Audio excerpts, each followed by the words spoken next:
Apakah kamu merasa gitu-gitu aja? Apakah pekerjaan yang sekarang tidak memberikanmu gairah?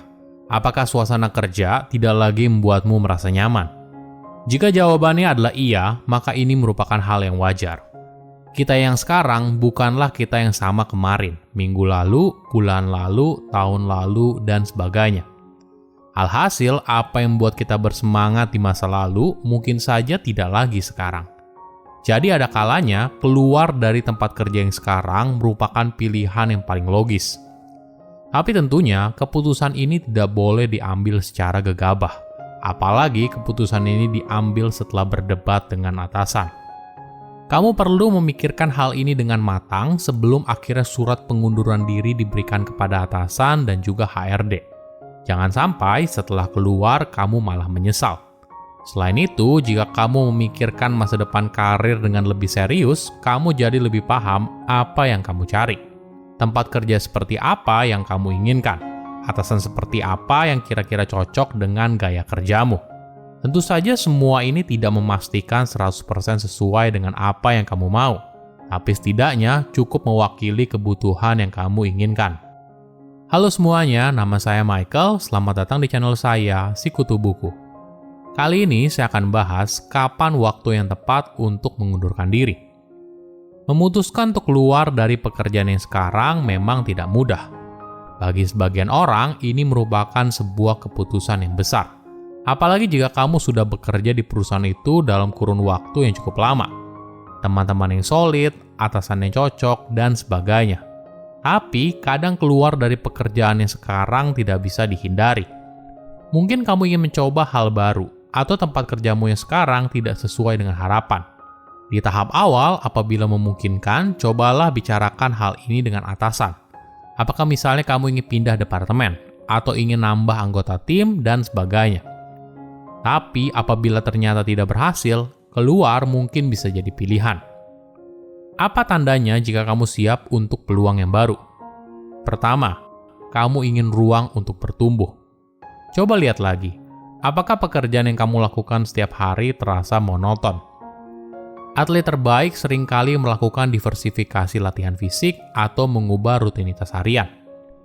Hal ini penting karena segala sesuatu yang kita lakukan secara konsisten, lama-kelamaan tidak membuat kita bertumbuh. Jadi, jika ini yang kamu rasakan, coba lihat dulu. Ada nggak sih hal baru yang bisa kamu pelajari di tempat kerjamu sekarang? Apakah ada perubahan yang bisa kamu lakukan? Jika tidak ada, maka mungkin saja mencari pekerjaan di tempat lain menjadi pilihan yang bisa kamu jajaki. Kedua, tempat kerjamu mulai terasa tidak nyaman.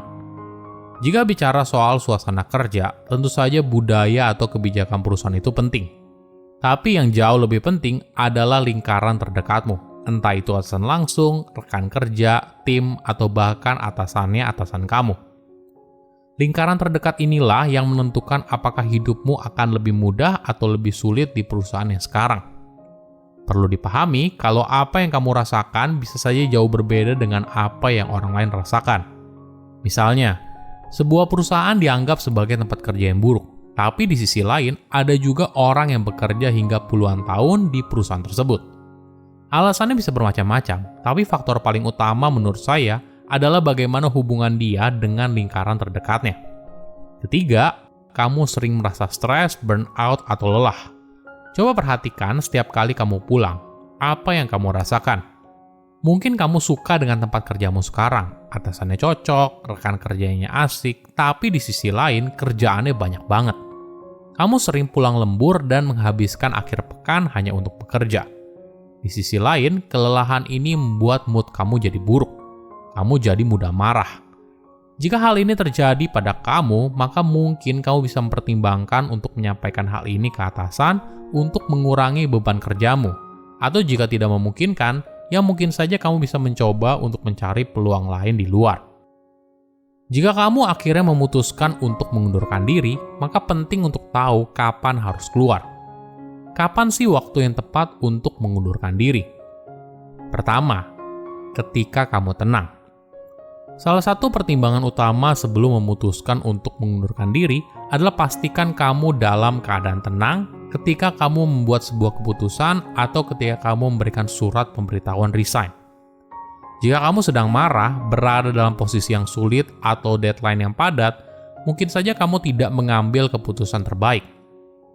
Ketika muncul sesuatu yang mengganggu, otak kita cenderung masuk dalam mode melawan atau kabur. Ini merupakan respon otomatis otak dan menutupi semua kerasional pikir yang kita miliki. Dalam kondisi tersebut, kamu mungkin saja tidak berpikir dengan benar dan mungkin menyesali keputusan yang sudah kamu ambil. Tentu saja, apabila tempat kerjamu sekarang toksik, atasan kamu tidak support karir, dan sebagainya, tidak masalah apabila kamu memutuskan untuk resign. Asalkan keputusan itu kamu ambil ketika kamu lebih tenang.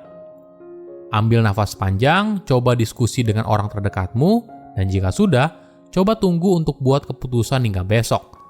Pergi tidur dan baru putuskan besok pagi. Ini merupakan cara kamu mengembalikan ketenangan diri sebelum memutuskan sebuah hal yang besar.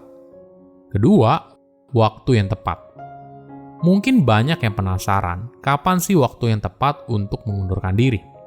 Secara umum, lowongan mungkin banyak muncul di awal tahun seperti sekarang atau setelah Lebaran. Hal ini bisa dimaklumi. Kadang orang butuh awal yang baru di tahun yang baru, atau mereka menunggu THR atau bonus sebelum memutuskan untuk mengundurkan diri. Ketiga, ketika kamu siap secara personal. Mungkin pertanyaan paling umum setelah kamu mengajukan resign adalah mau pindah kemana, atau abis ini mau ngapain. Pertanyaan what's next penting juga untuk ditanyakan ke dalam diri sebelum membuat keputusan. Idealnya, apabila kamu memang ingin berkarir, maka punya pekerjaan baru sebelum memutuskan untuk resign adalah hal yang tepat agar karirmu tidak terganggu. Begitu juga dengan pendapatan bulananmu. Perhatikan juga kapan kamu harus mengajukan pemberitahuan. Setiap perusahaan biasanya punya masa pemberitahuan berbeda-beda. Ada yang sebulan, ada yang 2 bulan, dan sebagainya.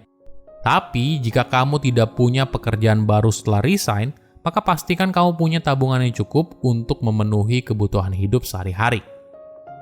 Pada akhirnya, keputusan untuk kapan harus mengundurkan diri merupakan sebuah keputusan yang sangat personal. Banyak pertimbangan di dalamnya, entah itu kepuasan diri, perkembangan karir, keseimbangan hidup, atau bahkan kebahagiaan secara umum. Penting untuk mempercayai instingmu, mengevaluasi tujuan profesionalmu, dan menyadari tanda yang membuatmu tidak puas sebelum kamu membuat keputusan yang besar. Ingat, keluar dari pekerjaanmu yang sekarang bisa jadi merupakan lompatan yang berani terhadap peluang yang baru. Oleh karena itu, pastikan semua telah dipikirkan dengan matang. Silahkan komen di kolom komentar pelajaran apa yang kalian dapat ketika tahu informasi ini. Selain itu, komen juga mau tahu informasi apa lagi yang saya review di video berikutnya. Saya undur diri, jangan lupa subscribe channel YouTube Sikutu Buku. Bye-bye.